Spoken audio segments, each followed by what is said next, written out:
Hello and welcome to Top Knot Education, where you get insight and summary into the chapter of a classic novel in under 5 minutes. Today we will be talking about J.D. Salinger's Catcher in the Rye, Chapter 7.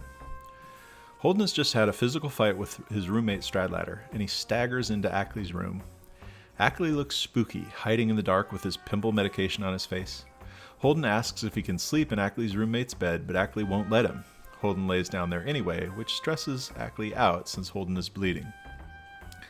Ackley doesn't seem to care too much for Holden's circumstance, or at least he's scared about it enough to remain quiet. Holden needs comfort, and he's not getting it from Ackley, and he uses the word lonesome 3 times in short succession. The first is when Ackley asks what the fight is about. I didn't answer him.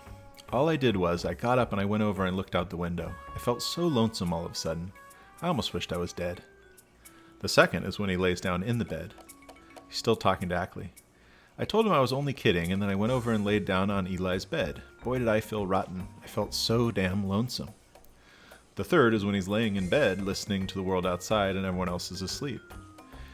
It was even depressing out on the street. You couldn't even hear any of the cars anymore. I got to feeling so lonesome and rotten. I even felt like waking Ackley up. It's an appropriate word for Holden's circumstances. He's getting kicked out of school. His love just finished a date with his rapey, selfish roommate, and now he's bleeding on someone else's bed, and it seems that no one really cares. It's possible that no one does, since his 2 closest connections to the school, Stradlater and Ackley, do little to help him through his trouble. Stradlater even has caused a few of those same problems. Holden gives us more details about Stradlater's dating trick as he lays in bed. Here's the quote.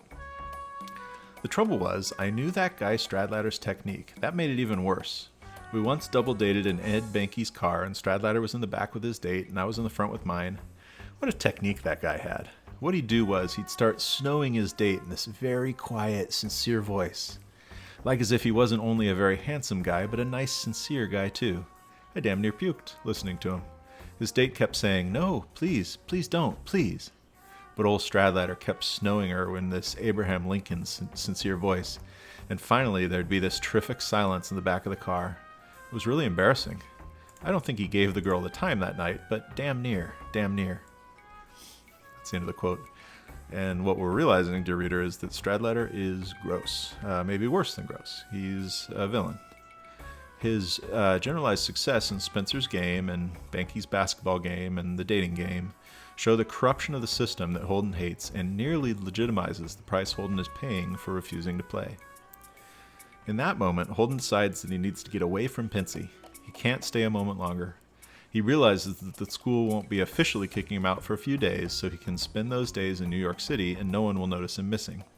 He puts on his red hunting hat and heads outside, yelling a final goodbye to Pincy at the top of his voice. "Sleep tight, you morons!" It's a fitting goodbye for a school that didn't treat him particularly well. Alright, that's the end of the chapter. Get to class, my non-moronic friends.